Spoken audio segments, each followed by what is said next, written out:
কোথায় যাওয়া হচ্ছে? তো যাচ্ছি আমরা এখন ইউপি। আমরা এখন বারাণসীর জন্য এখন বাজে ভোর 4টে। তো বারাণসীর জন্য রওনা দেব।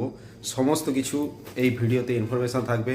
রুম রেন্ট, কোথায় থাকবেন, কিভাবে যাবেন, কোথায় গেলে ভালো হয়, কোথায় সুবিধা হবে। দেখুন এখনও বাইরে রাতের আলো মানে অন্ধকার কাটেনি।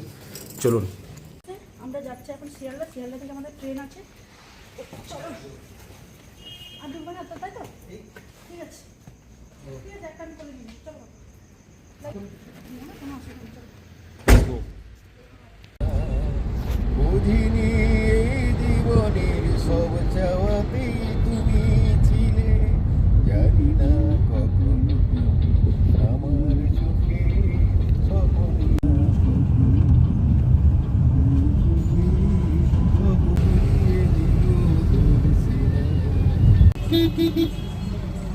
তো বন্ধুরা, আমরা এখন চলে এসেছি শিয়ালদা স্টেশনে।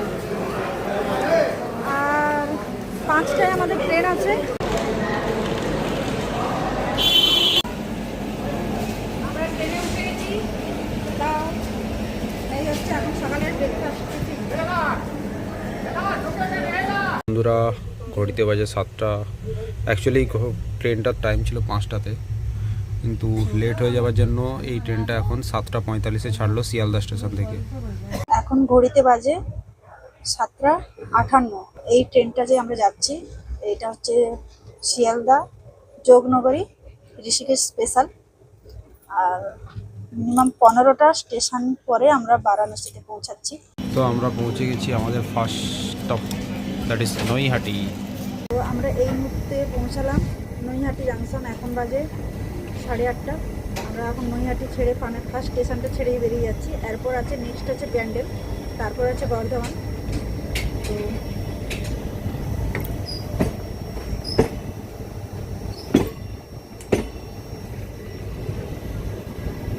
ধর্ম হোক যার যার, বড়মা সবার। নৈহাটি বড়মার ভিডিও অবশ্যই আমার চ্যানেলে আসবে। শুধু ওয়েট করুন, এক এক করে প্রত্যেকটা ভিডিও আমার চ্যানেলে অবশ্যই দেখুন।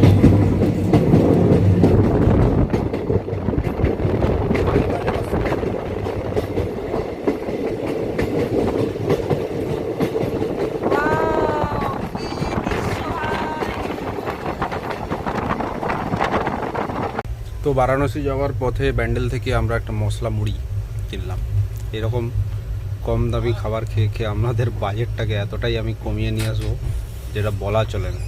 না, আমার আরও একটা জিনিস ভালো লাগছে যে মেদিনীপুরের মানুষ আমরা যতই যেখানে থাকি না, মুড়ি জিনিসটা না খেলে যেন সারাটা দিনে যেন কিছু একটা মিস করছি, এরকম একটা ব্যাপার লাগছে। তাই দেখে নিন, এখন এই পাশের ট্রেনগুলো দেখছি এখনও সেই এটা হোয়াইটিস যে কোচগুলো হয় সেরকমই রয়েছে। এই দেখুন, মা ঘুমিয়ে পড়েছে।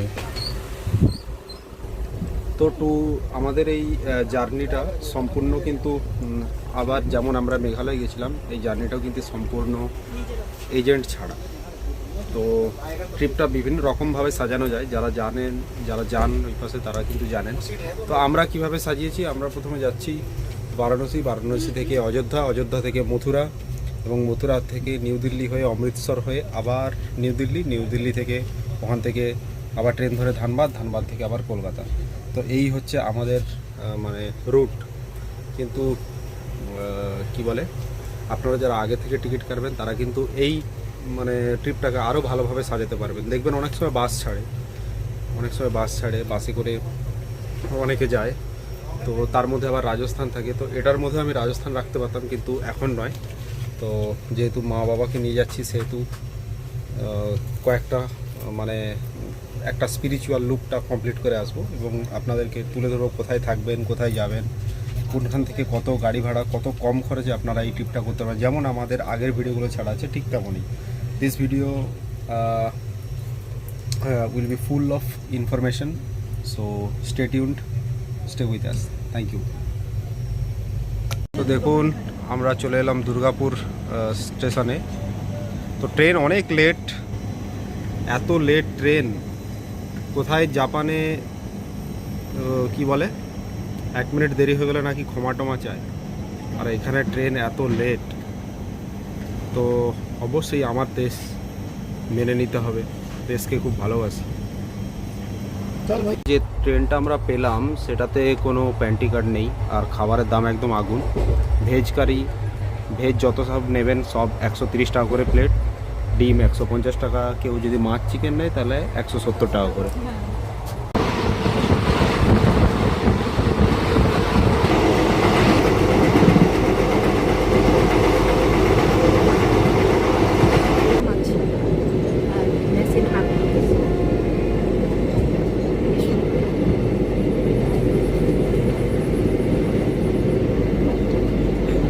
বাহ, আমি আর মামনি দাঁড়িয়ে আছি এখন। গয়া জাংশনে এলো এই মামনি।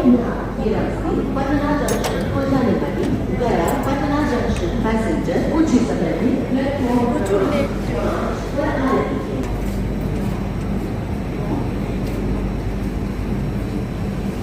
সাসারাম জাংশন, আর এখন ঘড়িতে কটা বাজে? 8টা 2। ওপাশ থেকে একটা এক্সপ্রেস বেরিয়ে যাচ্ছে।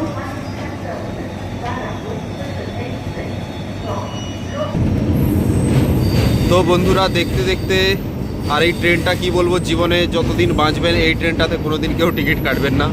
এতটাই লেট, আপনাদেরকে কি বলবো, 4.5 ঘন্টা লেট।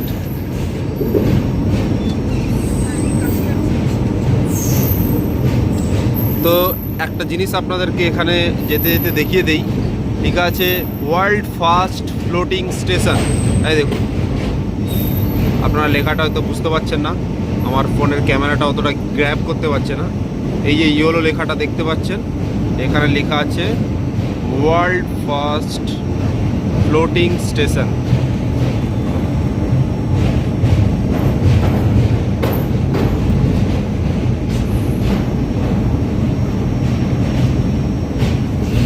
এই দেখুন ওখানে লেখা আছে। তো খুব ভালো লাগছে, মজা তো মন থেকে লাগছেই, জায়গাটায় পৌঁছে যাচ্ছি। আর কি বলে, কিন্তু ভীষণ লেট ট্রেন, তো যার জন্য খুব খারাপ লাগছে। ঠান্ডাও মোটামুটি রয়েছে, ঠান্ডা যে নেই তা নয়। তো ধীরে ধীরে আমরা কাশি জাংশনে চলে এলাম। এই দেখুন কাশি, তো এখান থেকে যেতে অনেকটা টাইম লাগবে। আর পরেরটাই আছে বারাণসী। যা ট্রেন লেট করছে, তাড়াতাড়ি পৌঁছাতে পারলেই হলো। তো এই রাত্রি 11টার সময় ধীরে ধীরে গাড়িটা বারাণসী জাংশনে ঢুকছে।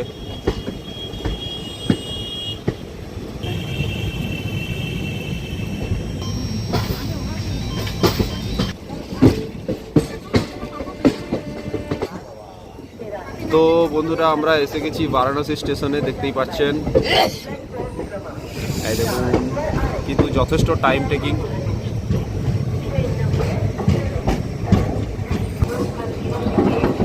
তো আমি আপনাদেরকে একটা জিনিস রিকমেন্ড করব, যদি কোনো উপায় না থাকে তবে এই ট্রেনটা বুক করুন, না হলে না। এটা কিন্তু একটা মানে ঋষিকেশ এক্সপ্রেস, এটা একটা স্পেশাল ট্রেন, এটা সব সময় থাকে না।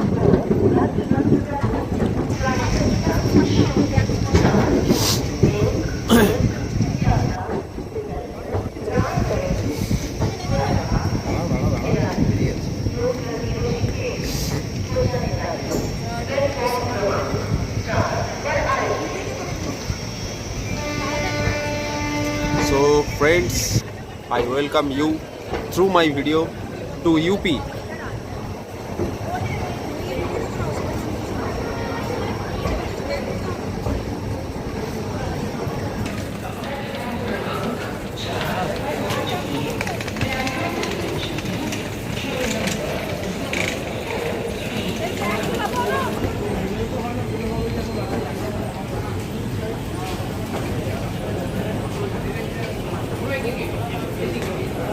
তো আমরা এখন ট্রেনে নিয়েছি বারাণসী জাংশনে, আর বারাণসী জাংশন থেকে আমরা এখন হোটেলের দিকে যাচ্ছি।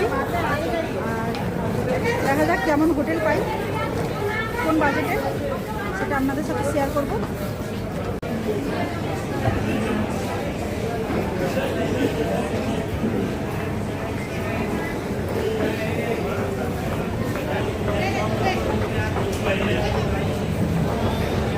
তো এত সুন্দর ব্যবস্থাপনা, পুরো স্টেশনটা, বারাণসী স্টেশনটা দেখুন, কালচারাল আর্টে পুরো ভরপুর।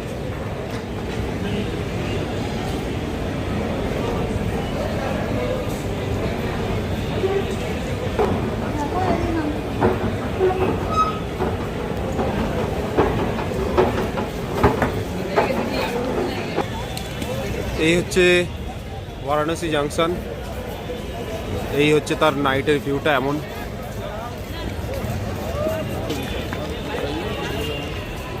চলো ভাই চলো। নামার পরেই আমাদেরকে একজন অটো ড্রাইভার বললেন যে আমি নিয়ে যাব। তো উনি একটা জায়গায় নিয়ে যাচ্ছেন, গাডৌলিয়া চক, সেখানেই সবাই যায় ম্যাক্সিমাম। তো ওইখান থেকে কি করব, আমরা দেখব ডিস্টেন্স মেজার করে দেখব যে কোথায় থাকলে সুবিধাটা হয়, তো সেই অনুযায়ী ডিসিশান নেব। তো খুব সুন্দর লাগছে, একটা নতুন স্টেট। আর এখানকার আপনারা সবাই জানেন যে একটা স্পিরিচুয়াল সবসময় একটা ভাইবস থাকে এই শহরটার মধ্যে। তো বিভিন্ন দিক থেকে এটা কিন্তু রিচ। আমার একটা জিনিস ভালো লাগলো, বারাণসী জাংশনের বাইরে না মন্দির একটা বেশ মানে স্ট্যাচু করা আছে। আমার দেখেই মনে হলো যে এটা স্পিরিচুয়াল প্লেস। দেখুন অটো করে নিলাম, অটোতে করে যাব আমরা গাডৌলিয়া সেখান থেকে। তো এখান থেকে বারাণসী স্টেশনে দেখুন রোপওয়ের কাজ চলছে। তো পরে পরে যারা যাত্রীরা আসবেন তারা কিন্তু বিভিন্ন রকমের সুযোগ সুবিধা পেতে চলেছে, এটুকু ফর শিওর। দেখুন